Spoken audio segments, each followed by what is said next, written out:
What if the quietest rapper in the room just chose his birthday to flip the entire rap game upside down? No warning, no rollout, no mercy, because that's exactly what happened when J. Cole woke up, turned 41, and casually decided to remind everybody why his pen still makes grown men uncomfortable. Sources close to the situation say this wasn't just a gift to fans, it was a message. And, depending on who you ask, that message felt more like a warning shot than a celebration. The internet barely had time to sing happy birthday before timelines started buzzing, group chats started lighting up, and hip-hop heads everywhere asked the same question. Is Cole done playing nice? Stick around, because the deeper you dig into this drop, the clearer it becomes. This wasn't random at all. And the names being circled? Yeah, they're big ones. Before we unpack every layer, every side-eye, every slick bar that's got people sweating, do yourself a favor. If you love hip-hop tea served hot, you're in the right place. Because by the end of this breakdown, you might not hear Cole or a few of his so-called peers the same way again. According to insiders, J. Cole had been sitting on something special, but nobody expected this. On his 41st birthday, instead of balloons and cake, Cole handed fans a surprise release, right before his long-teased album, The Fall Off.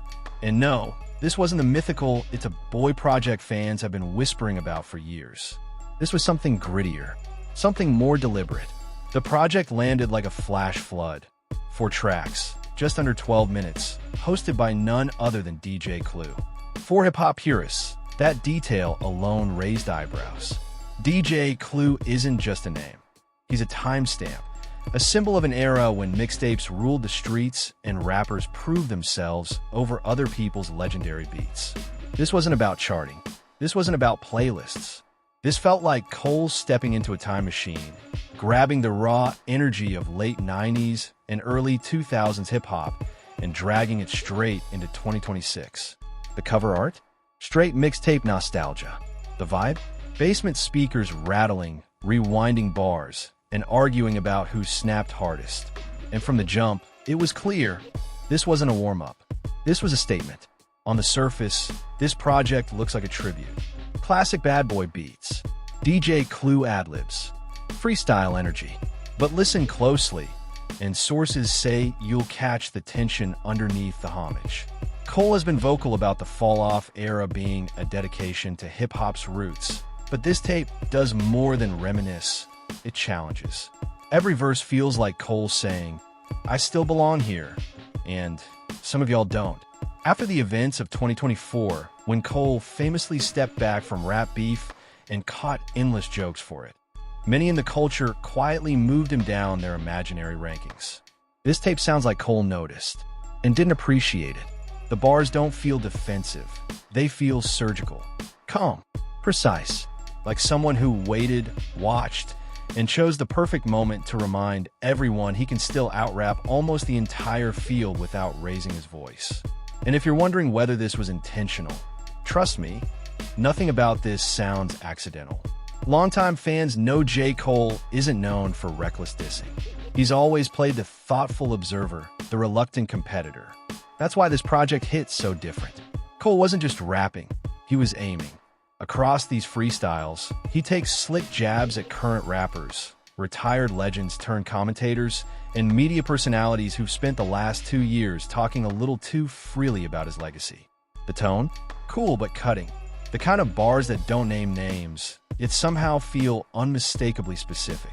Industry insiders say this might be the most confrontational Cole has ever sounded. Not loud, not messy, just confident enough to say, I see everything, and I remember. But there's one target that stands above the rest. One name fans didn't expect Cole to go at this directly.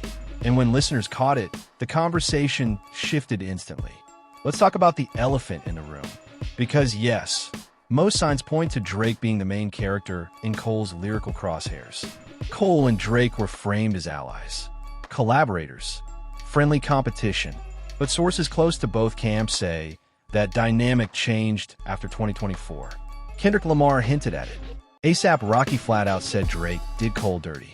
And now, Cole himself seems done pretending. On the Golden Goose freestyle, Cole delivers a series of lines that fans immediately started dissecting.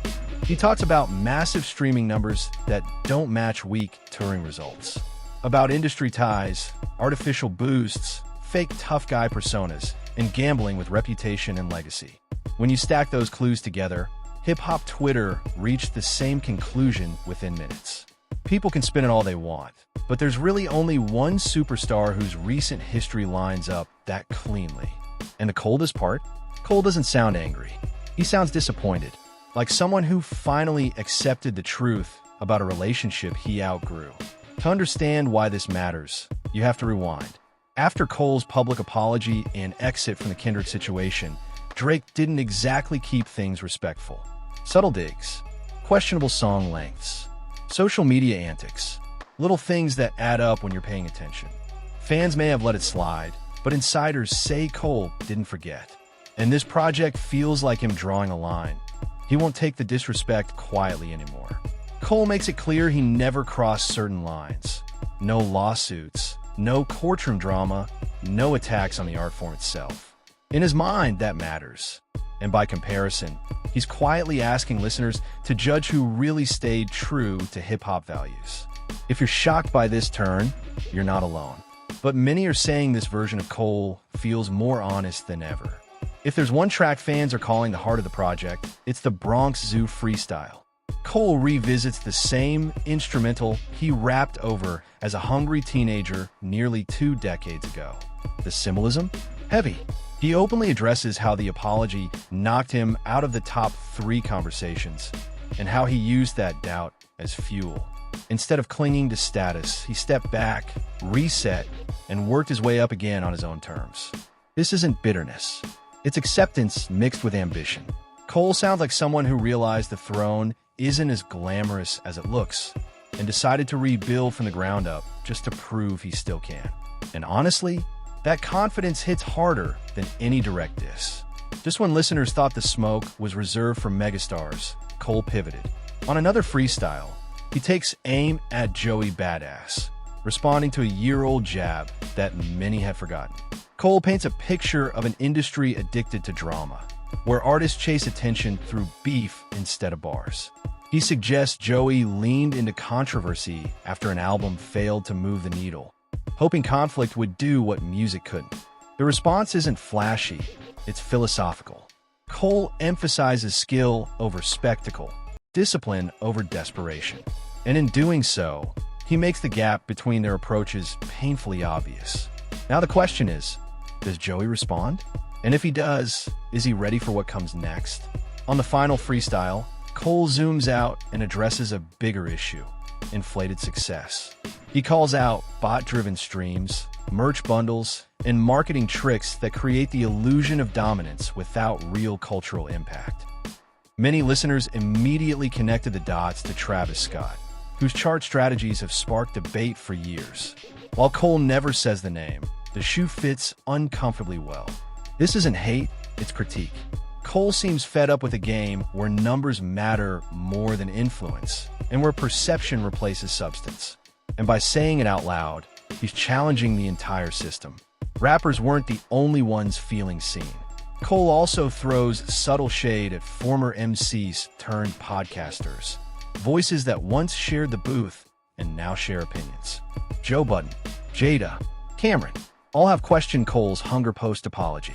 Cole's response? Calm but pointed. He suggests lawsuits, commentary, and bitterness don't age well, and that some bridges never needed to be burned. It's not explosive, but it's clear. He hears the chatter, and he's no longer ignoring it. Taken together, this project feels like the preface to something much bigger. A reset, a declaration. Cole isn't asking for validation anymore. He's reclaiming space. By blending nostalgia, sharp critique, and renewed confidence, he's setting the stage for the fall off to land with serious weight.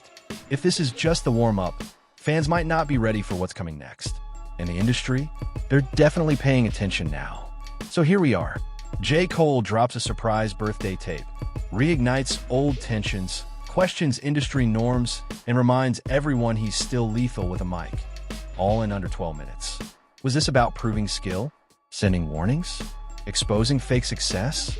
Maybe all of the above. Now it's on the culture to respond. What do you think he was really saying? Who caught the cleanest shots? And do you believe this is the start of a new competitive era for Cole? Or just the calm before something even louder? Don't forget to drop a like, hit subscribe, turn on notifications, and stay locked in.